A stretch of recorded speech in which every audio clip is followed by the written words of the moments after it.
Welcome to the Monday Method. I'm your host, Liz Mayer, life, career, and business coach, and I am obsessed with helping you create the life you love so you stop living for the weekends and start loving your Mondays. This show is dedicated to you women who do it all, from building careers to building families to becoming the version of yourself you love. This show provides you with the tools to get you off the hamster wheel of burnout so you can give what matters in your life the best of you, not the rest of you. Are you ready to create a life so good you look forward to Mondays? Then let's go. Well, hi, friends. I hope you're having a wonderful day and welcome back to the show. Today, I'm going to be talking about something that is literally quietly holding too many of you back. And it is the bad habit of expecting others to spontaneously notice you and reward you for your hard work. Just take a second and think about if that is happening to you. You're working your tail off, and you just keep delivering and you keep working hard. And maybe you're frustrated, or maybe you're just hopefully waiting that somebody is going to tap you on the shoulder with that promotion, with that raise. Maybe you're just going to spontaneously one day open your email and you're going to get that note from the recruiter that has found you. It's just going to happen. All you have to do is keep your head down and do the work. Okay. And if this sounds like you are the type of woman that is really smart, really hardworking, really ambitious, but you're not necessarily doing the right kind of work. And that right kind of work is really, truly communicating and advocating for yourself. And I talked about this a little bit in the last few podcasts. And the reason why I keep bringing this up, is a major barrier for a lot of women. And when we unlock it, it literally creates tremendous growth and is a major game changer. So I want to just take a second if this issue sounds like one you're dealing with, where you're putting in the work, you're constantly doing what you feel are the right things, and you feel like you're getting overlooked, whether it's overlooked for projects that would push you, it's overlooked for maybe rewards and or promotions or titles or new jobs, new opportunities, whatever that is. If you find yourself in this state of saying, like, what more do I have to do for my boss to notice me? I want to make sure that you really understand that waiting to be noticed is literally sitting in a state of playing the victim. And I'm not saying that you're even doing this intentionally, okay? If you were raised around the time I was raised, or honestly, give or take 5 to 10 years, you grew up with those fairy tale stories of Cinderella or Rapunzel, who worked so hard and did all the things and was kind and was gracious. Shoot, even Belle from Beauty and the Beast, she was held captive by the beast. But she showed up every day, and Cinderella scrubbed the floors every day. And then, some magical prince or fairy godmother came in and just changed everything. And I really want to shine a light on this because I believe that those stories are subconsciously rooted in our brains, and we literally think that this is the way that things are supposed to work. And it's not. Things don't work that way. They just don't. And maybe in the past, you have been in the position where maybe spontaneously you did get that promotion, or you did get that recruiter that called you out of the blue, or you were tapped for that amazing opportunity. And those things can happen. But if they're not happening enough, or you feel that maybe you've run out of asks to that genie, or you've run out of belief in that fairy godmother, then this is the episode for you. Because the truth is that recognition doesn't just happen. You have to make it happen. And all the work that you're doing within your job, I want you to recognize that the most important work you need to do is to know how to communicate about you in an effective way. So today, what I'm going to do is I'm going to break down a few things. I'm going to break down why waiting to be noticed is a complete waste of your time and honestly can kill your career. I'm going to talk about why communication, not competencies necessarily, is the game changer. It is the superpower you need to have for growth. I'm going to also tell you about the three events you need to prepare for if career growth of any kind is on your list. And then we're going to tackle some of the obstacles that you might have, or the objections rather, when it comes to self-advocacy. And I'm going to dismantle them one by one. Are you ready? Well, of course you're freaking ready. But before I get into the meat of this episode, I want to make you an offer.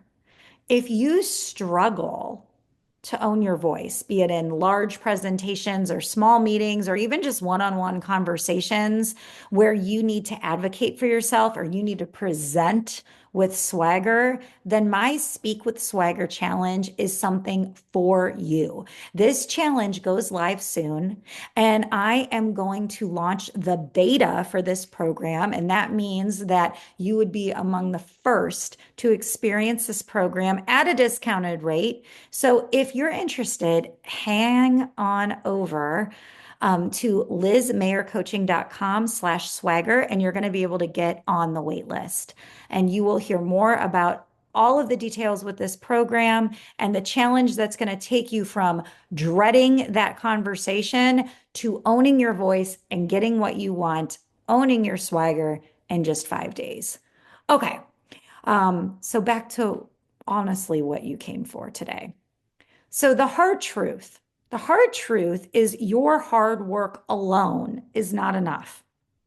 Okay, you grew up being told, put your head down, work hard, success is going to follow. And while putting your head down and studying and really putting in the hours at the library worked hard for the schoolgirl version of you, or as you were trying to master knowledge, it's not going to serve you as that badass version of you and the version of you that you want to be as a leader, as you continue to unfold growth in your career. And research backs this up, okay? A Harvard Business Review study found that women are more likely than men to believe that hard work alone will lead to promotions.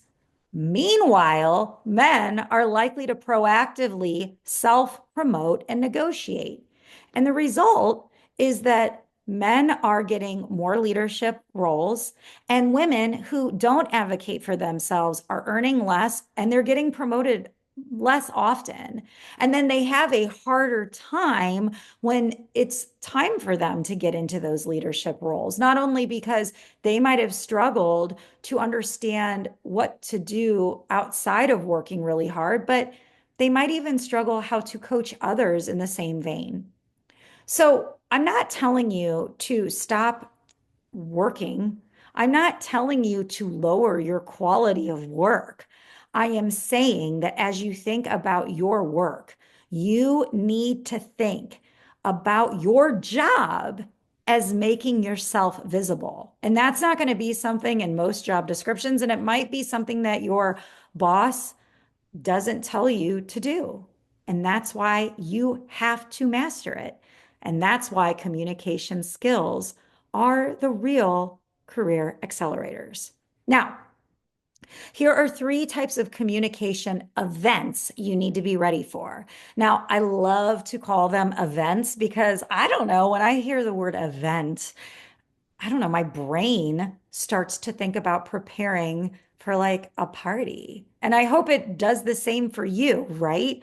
Like when you hear the word event, I want it to trigger thoughts of like maybe a reunion, or maybe like a wedding or a vacation or something that you are excited for. You're not dreading, you're preparing, right? So you're going to use the next few work communication events that I'm going to share as strategies to accelerate your career if and when you feel overlooked. Okay. So here's the events. Event one is the meeting.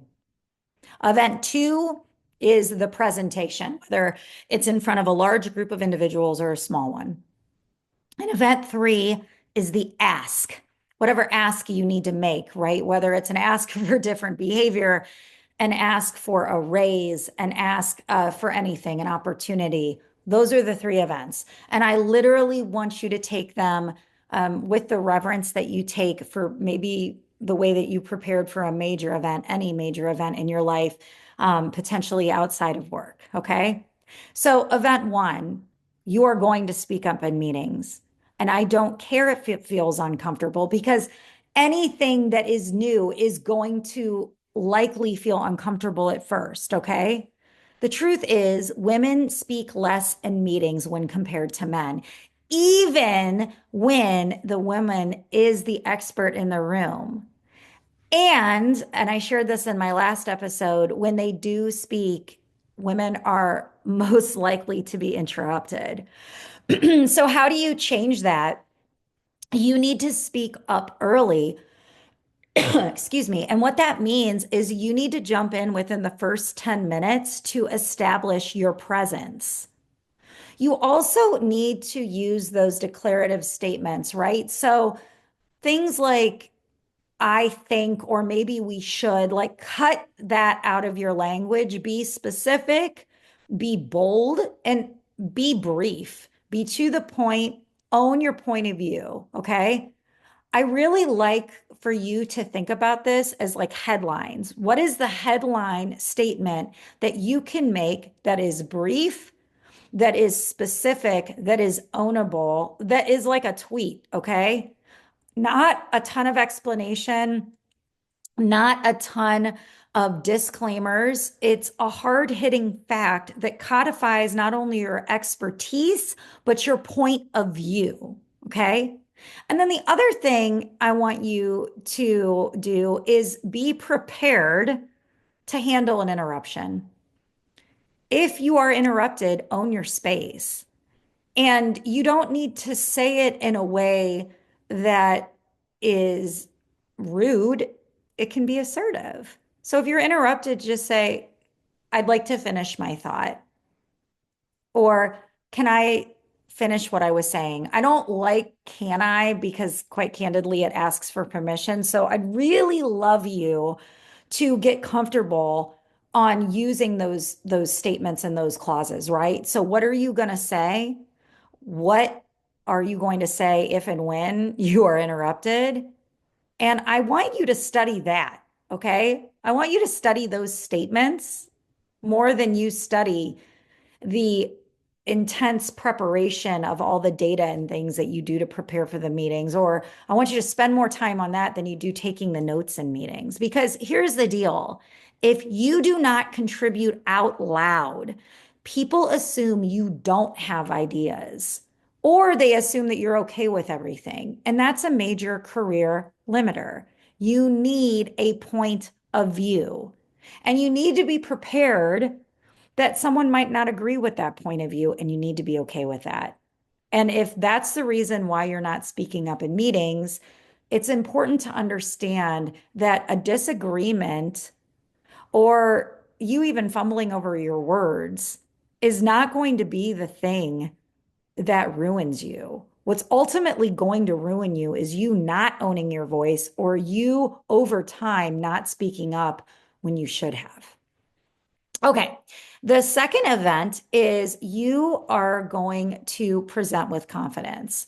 And I don't care if the presentation is within a room of three people on a Zoom call or within a small group meeting or in front of hundreds or thousands of individuals.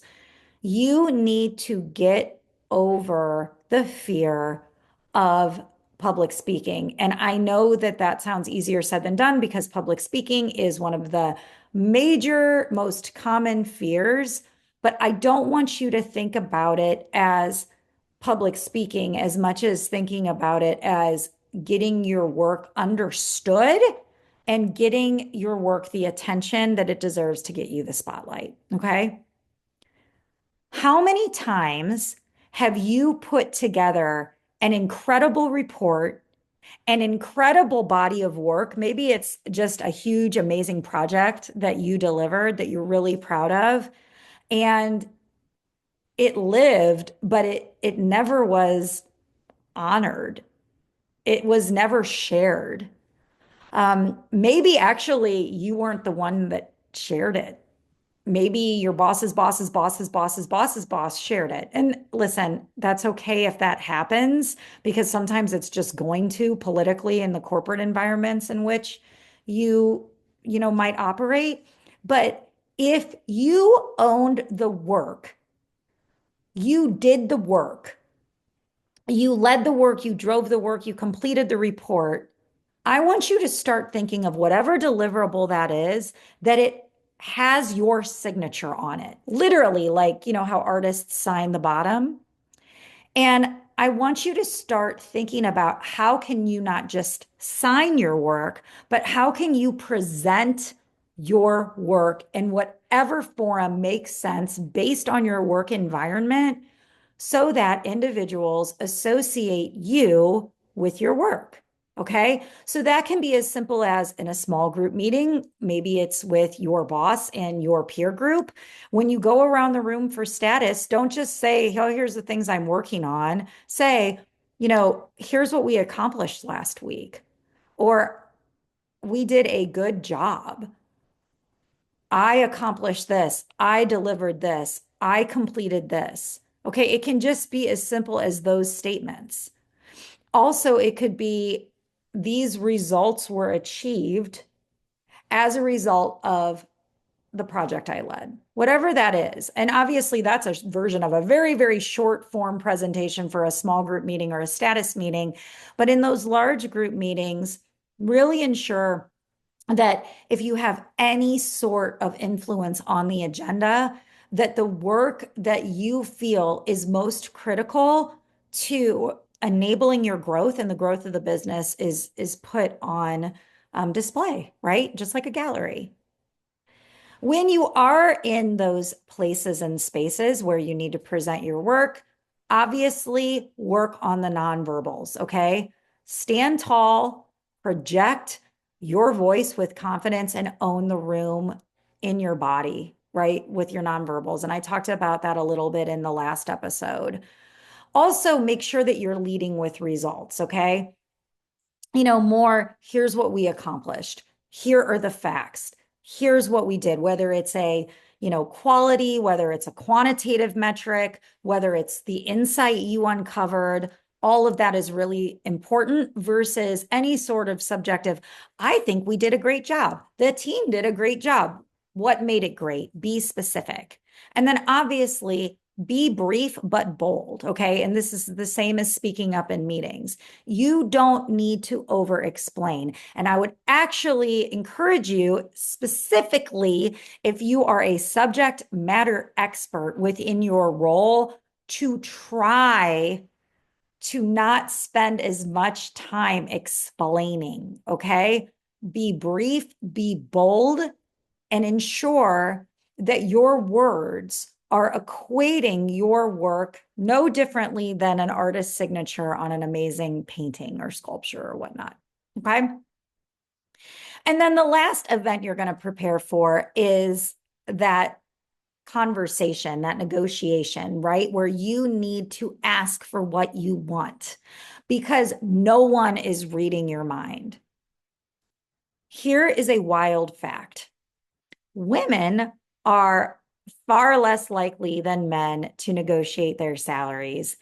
And that gap costs women big time. Okay. And I remember that there were times in my career where I knew I was underpaid. I just knew I was. And it grinded my gears, but nothing really, really got me motivated to learn how to negotiate and talk numbers and salaries than when I became a working mom. Because the truth of the matter is that every day, every hour I spent in the office, every hour I spent working, I was not spending it with my kids. And then also having two girls and two little babies at the time, it was like, how are they going to get better if I don't get better? Right. So you really need to think about what not negotiating is costing you. A recent report found that women's hesitation to negotiate contributes to a lifetime earnings gap of $1 million. I kind of feel like Dr. Evil when I said that. I'm going to just say it again. A recent report found that women's hesitation to negotiate contributes to a lifetime earnings gap of over $1 million. The Dr. Evil thing keeps coming up. I'm sorry, I can't help it. So, okay, you get it. How to change that? You need to know your number first. Obviously, you need to do your research before you have any sort of salary discussion. You need to state whatever number you're asking for and the research that you did with confidence. Okay. There is no ask. I mean, yes, technically you're making an ask, but you need to state it. And whether it's you're asking for an opportunity, a consideration, a number, whatever your ask is, if, and when the answer is no, you need to have a follow-up.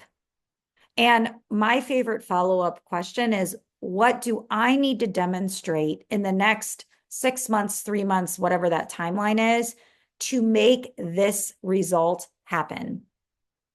Okay. You need to ask that question because if you ask great questions, you're going to get great data back. So I hope that this has soaked in. No one is going to hand you a raise consistently just because you've worked hard. You have to make the ask. You have to prepare for the communication events. And obviously, keep doing your great work, but make a large portion of your work be about how you communicate that work, how you share that work, and how you ask for what you want. One of my favorite tools in this toolbox is the elevator pitch. Okay. This is a power move. I think at all times you should have an elevator pitch ready to go, right? Because who knows when opportunities can happen, right? Who knows when you're going to run into somebody in the hallway or, I don't know, at the grocery store, or maybe you're at a networking event and you literally meet a recruiter who's working for your dream company and you're networking or what have you. You always need to have a succinct statement of who you are, what you do or your expertise, and what you're working towards, and any sort of results you've delivered. Okay. And this is something that you can have on your cell phone and you can evolve it with time. Honestly, you can even have it if you have a very multifunctional role with a lot of different qualities and wins. Shoot, you can have a little bit of a pitch vault for yourself. But just having that simple statement ready, prepared at all times is going to do you a world of good. And there is nothing wrong with memorizing it. Okay. Memorize it until you have it in your DNA and have it in your subconscious. And then it just becomes a part of how you talk about yourself because you need to talk about yourself. Hi, I'm Sally. I am a marketer specializing in digital commerce. I've helped my company increase digital share of shelf by 10%. And I'm focused on scaling that impact even further. Okay, that's just an example. I'm blank. My role is blank. My expertise is blank. I've helped blank increase blank by blank. And I'm focused on scaling that impact even further, or I'm focused to taking what I've learned and applying it to even bigger challenges, whatever you might want to do. Memorize it, own it, say it with confidence when the moment strikes, not when someone asks you, when the moment strikes, because my friend, you create your moments. Okay. All right. Now I can already hear some of you thinking, I don't want to come across as what is it, a self-talky or a, I don't, as a meme. I don't want to come across as aggressive. Assertiveness is not the same as aggression, okay? Even though a lot of us and a lot of individuals get it wrong when it comes to encountering an assertive female presence. Assertiveness is not aggression. Assertiveness is confidence. And research shows that women who self-advocate actually earn more respect, not less. Okay. The other rebuttal that you might have in your head is, well, my boss actually should recognize my work. You know, my boss should know what I do. My boss, if my boss is a real leader, should be advocating for me. Sure, sure, whatever. Okay. There are probably some amazing leaders out there who are advocating for their people, who are really interested in coaching and developing their people. And if you have had that boss and that leader in your lifetime, or if you have that vision of that leader in your mind, okay. But the reality is your boss is busy, distracted, and managing 100 other things, including their promotion and their growth and the next job that they want, whether it's inside the company or outside the company. Okay. It is not your boss's job to manage your career. Okay. It's your job. It's your job to ask for what you want. It's your job to ensure that you are playing the main role in your career. And it's your job to make sure that they see your value. And if there is any sort of gap in how you perceive your value versus how they perceive your value, you need to understand that and you need to determine how you overcome that obstacle. And then the last rebuttal, which is somewhat similar to the whole like concept of I don't want to, be seen as a meme, but I hate talking about myself. It feels like bragging. Okay. So aggressiveness is one thing, right? But bragging is another. And I get it. It's annoying. It's like, oh gosh, especially with like the influencer phenomenon and everybody talking about yourself. I get it. People get over it. But bragging is just empty talk, okay? We're not talking about puffery, okay? We are talking about facts. I'm not asking you to go into a room and act like a, a rapper or somebody and like say, hell yeah, like I'm a badass. Like I'm not asking you to do that. And I know you wouldn't do that. I mean, you might do that like in a room by yourself or, with your friends. I'm asking you to stick to the facts. Okay. That's why I don't want you to say things like, we did great work. I'm, proud of this work alone. I want you to deliver any sort of advocacy statement with facts. I led a project that increased revenue by 15% is not bragging. It's data. Own the data. Okay. In a way, you kind of have to get over yourself because you're not making it about you. You're making it about the results. Okay, I really hope that helped. My final thought to leave you with is visibility is influence. Okay. And influence is communication. And communication is money. And communication is growth. Okay. The workplace rewards those who make themselves seen. And communication is how you do it. So speak up, present with confidence, ask for what you want, and use data. Because when you do, you get noticed, you get promoted, and you get paid. So if you take one thing away from today's episode, let it be this. Your role and your work is to be your best advocate. Use your voice. And remember, if you need help with this, head over to lizmayercoaching.com/swagger and sign up for the waitlist for the Speak with Swagger Challenge. All right, friends, that's it for today. I hope this episode resonated, I would love to have you share it or just send me thoughts on more content to help you own your voice. Bye, friends. Well, hey, friend. Thank you for spending time with me. As a thank you for spending your very limited, precious time, I want to offer you access to a free masterclass on how to create personal and professional success without burnout. You can access the link in the show notes or head over to lizmayercoaching.com and click on the link to access this free masterclass. Thanks again for spending time with me, and I cannot wait for you to love your Mondays. See you, friend.